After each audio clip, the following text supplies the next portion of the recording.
अरे ताई, तू ये ना. किती दिवसांनी आलीस ग. हे काय, अजूनही हेच घर, काहीच बदललं नाही? ये ना ताई, ये ना, बस ना. आणि इतक्या छोट्याशा घरात.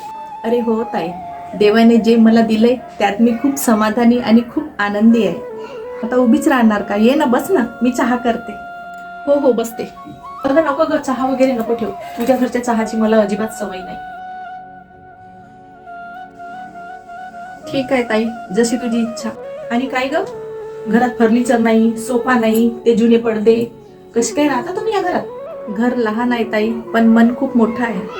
आणि एकच पंखा, तो पण नीट हवा देत नाही. किती गरम व्हायलाय. एसीची सवय आहे मला, मी इथं जास्त वेळ नाही थांबू शकत ग बाई. यावर मी एक उपाय सुचवू शकते तुला, माझं जर ऐकशील तर. मी काय म्हणते, जावायला पण प्रायव्हेट कंपनीमध्ये नोकरी आहे. किती कमवत असेल का? 10-20 हजार. अरे मी माझ्या गाडीचा ड्रायव्हर, त्याला मी 50,000 रुपये देते. जर माझं ऐकत असतील तर जावायला सांग. नाही ताई, मला तुझ्या पैशाची अजिबात गरज नाही.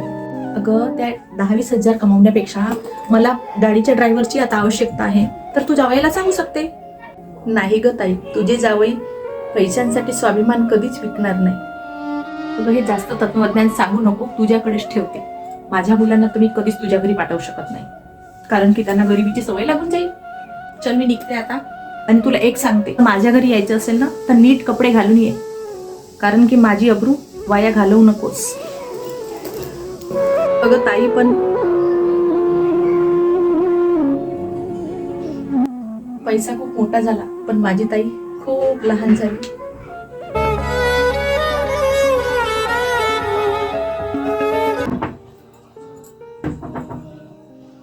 कोण आली असेल ह्या वेळेवर?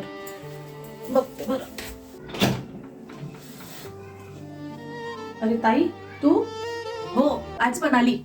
ताई, तू आज एवढ्या रागामध्ये? बस ना, बस, मी तुझ्यासाठी पाणी घेऊन आणते.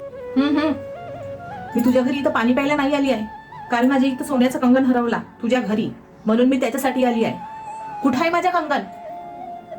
आत्ता सांग, नाहीतर मी आत्ता पोलिसांना फोन लावते. नाही ग ताई, नाही, तू अशी नको बोलू. एवढे आरोप लावण्यापेक्षा एकदा माझे ऐकून तर घे. हे बघ, सेम अशी बांगडी होती, ही एकच बांगडी राहिली. त्या गरिबीच्या परिस्थितीत ना तू एवढ्या घाणेरड्या लेवलमध्ये जाशील, मी स्वप्नात सुद्धा विचार नाही केली. अगं, तू गेलीस तर तुझ्या पर्समधून ती बांगडी पडली होती आणि तू निघून गेलीस. माझ्याकडे फोन सुद्धा नाही तुला फोन करायला. मग मी ठेवली आहे कपाटामध्ये, घेऊन येते. लोक पैशांसाठी काहीही करतात. अगं, माझी परिस्थिती जरी गरीब असली ना, पण माझं मन खूप श्रीमंत आहे ग. मला खरं खरं सांग, विकायच्या तर नव्हता ना तुला माझी बांगडी? थांब, इथेच थांब, मी घेऊन येते. हे घे ताई, तुझी बांगडी हीच आहे ना? बरं झालं मिळाली तर, नाहीतर मी काय केलं असतं हे तुलाच माहित आहे. चल, निघते मी.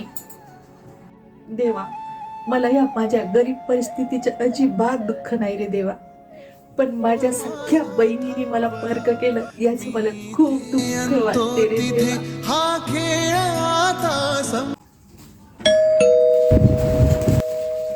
हो, आली. अगं ताई, तू एवढ्या दिवसांनी माझ्या घरी? ये ना.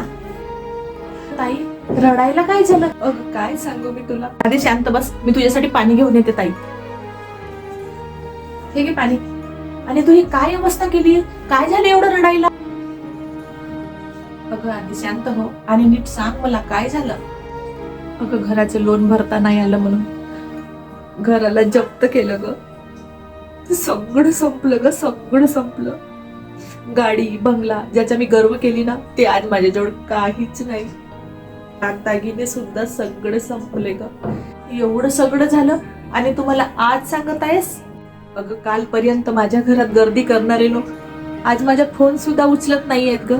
तुझा मी किती अपमान केला, तुझ्या या घराची मी किती चेष्टा केली. एवढंच नाही तर तुझ्यावर चोरीचे आरोप सुद्धा लावले, तरी आज माझे पाय तुझ्या दारात आपोआप आले. अगं, यात काय एवढं झालं? मी माफ करण्याची पण लायकी नाहीये, तरी पण मला माफ कर ग, एक मोठी बहीण समजून. अगं, नको ग म्हणू ताई अशी. ही अहंकारी बहीण आज तुझ्या पुढे काहीतरी भीक मागते ग. मला 4 दिवस तुझ्या घरी राहायला थोडीशी जागा देशील का? अगं, हे जर माझ्या घरी लहान असलं तरी नेहमीसाठी तुझ्यासाठी माझ्या घराचे दार उघडे आहेत. ताई, तू मनाला एवढी खचवून नको घेऊ ग. मला आज समजलं की मोठं घर नाही, श्रीमंत व्हायला फक्त मोठं मन लागते. पैसा हा नेहमीपर्यंत नसतो, पण नाती ही कायम पर्यंत असतात.